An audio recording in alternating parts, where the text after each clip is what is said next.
Үзэгчтэй Тэнгэр телевиз COP17-оос та бүхэнд үргэлжлэн хүрч байна. Бид яг одоо Монгол улсын ерөнхийлөгчийн төсөл хөтөлбөрийн зохицуулалт иргэний нийгмийн бодлогын зөвлөх хатагтай баяр сайхны жавхлантай харилцах гэж байна.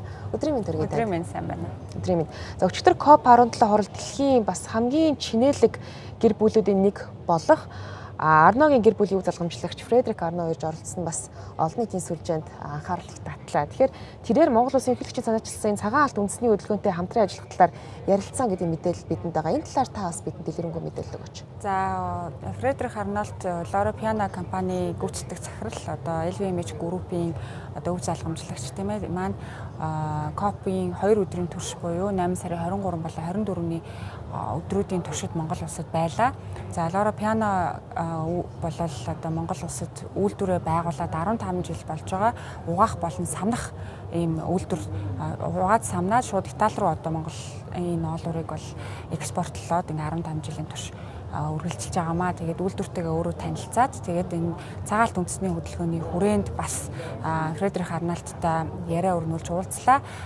За хамгийн нэгдүгüүрт нь бол одоо энэ нэмэн үртгийн сүлжээ буюу малчтын гар дээрээс эцсийн бүтээгдэхүүн болоод одоо дэлхийн брэнд болж гарч байгаа энэ нэмэн үртгийн сүлжээнд дэх бүх оролцогч талууд ижил хүртээмжтэй шудраг ийм одоо үн цэнийг хүртэх шаардлагатай талаар бас одоо харилцсан санал солилцлоо.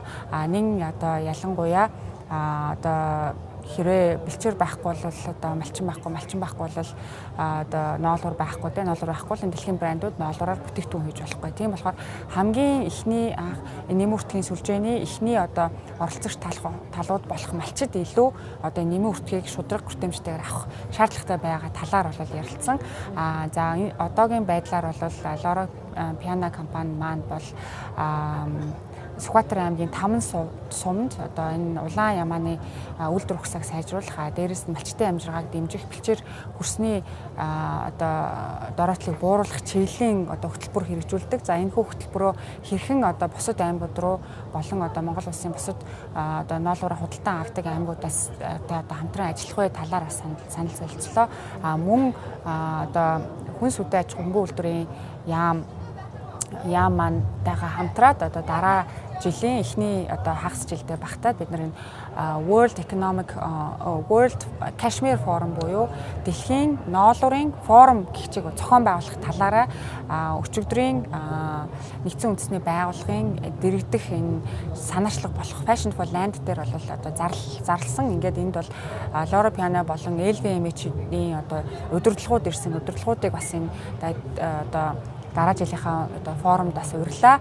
За яагаад гэх юм бол одоо нийтдээ Монгол улс бол дэлхийн ноолуурын зах зээлийн түүхийдийн 40-50% хангадаг. Тэн хагасыг хангадаг.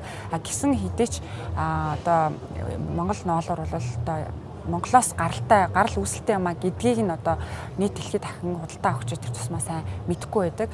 За мөн одоо өчигдрийн Fashion for Land арга хэмжээндэр бол нэгдсэн үндэсний байгууллагын байгаль орчны програм буюу UNEP-ийн одоо дарга бас ирсэн. Одоо үүн дээр бол нээлттэй үйл ажиллагаан дээр үг хэлэхдээ нийт одоо энэ fashion industry буюу энэ загварын зах зээлд байгаа хувцас брэндүүдийн 10 хүрэхгүй хувь нь одоо бүтээгдэхүүнээ буюу их усүрээ материалаа тийм ээ аль улсаас хаанаас авдаг нь тодорхойгүй байдаг.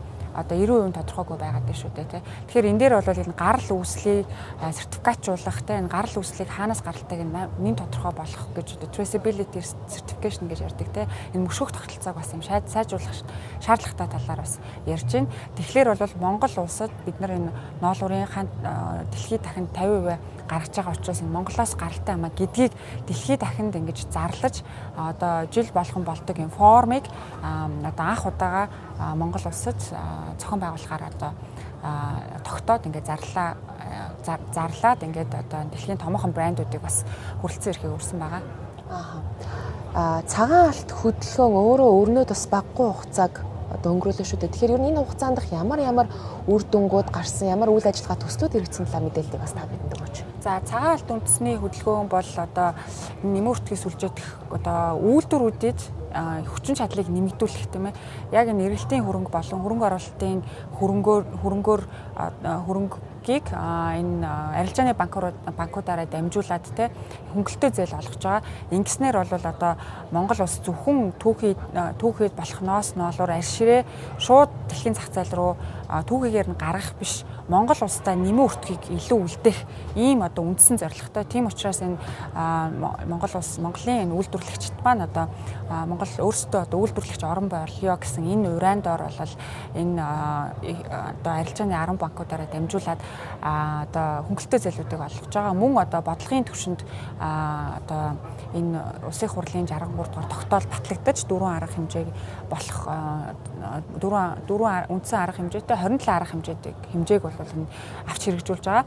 За хэрэгжиж эхэлснээс хойш болвол одоо 2025 оны байдлаар энэ бол яг 25 оноос хойш хэрэгжиж эхэлсэн. Тэгээ 25 оны байдлаар бол нийт самсан ноолуурын экспорт одоо 4.5 дахин өссөн, 4.5 дахин өссөн. Ингээд 332 сая долларт хүрсэн. Тэгэхээр бид нар яг одоо Монгол улс маань илүү одоо уул уурхаан одоо түшгэлсэн ийм уул уурхай эдийн засгтай орн байгаад байна шүү дээ. Тэгэхээр тийм учраас энэ эдийн засгийг төрөлжүүлэх олон талт болгохтой энэ бодлогын хүрээнд бол ноос ноолоор арьшир энэ малын гаралтай түүхийдээ бид нар илүү дотооддоо нэмэн өртөг шингээж үн цэнээ дотооддоо өөрсдөө авах одоо ийм л үндсэн гол зорилготой. Тэгээд мөн одоо арьширны салбарт хэд одоо шинээр желатины одоо хүнсний желатины үйлдвэртэй арьширнаас желатин гаргаж ирэх ийм үйлдвэр цагаалт үндэсний хөдөлгөөний хүрээнд зээл аваад шинээр одоо ашиглалтанд орох гэж байна.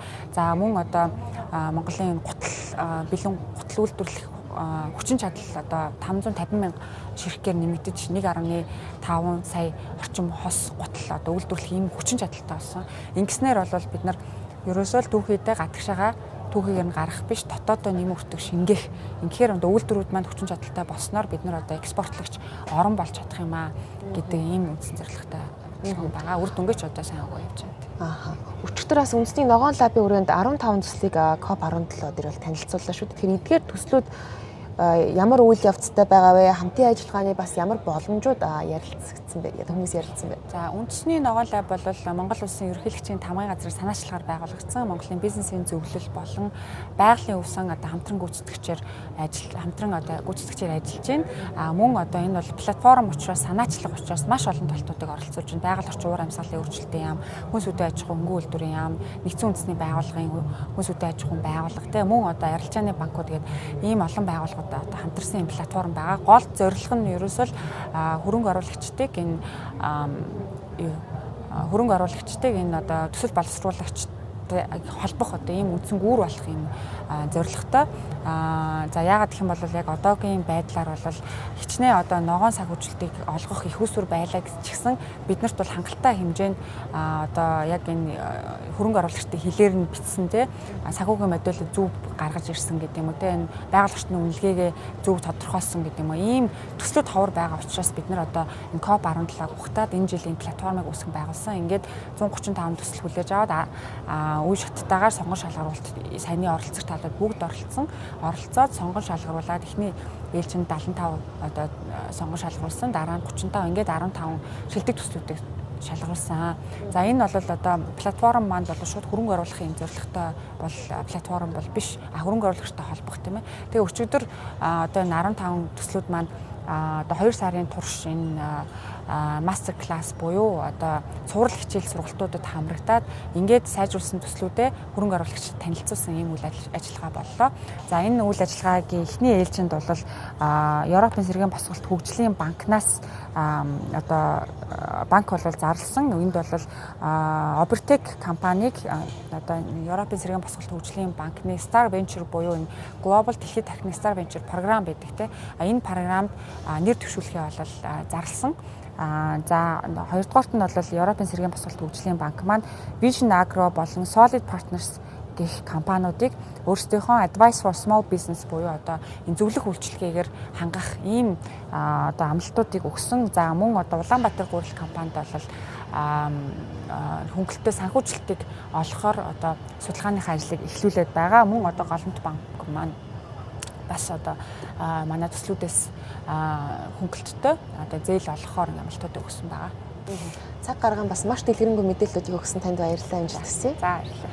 Үзэгчтэй Тэнгэрлэгс COP17-оос та бүхэнд үргэлжлэн хүрч байна. За бид Монгол Улсын ерөнхийлөгчийн төсөл хөтөлбөрийн зохицуулалт, иргэний нийгмийн бодлогын зөвлөх Жавхлантай харилцлаа.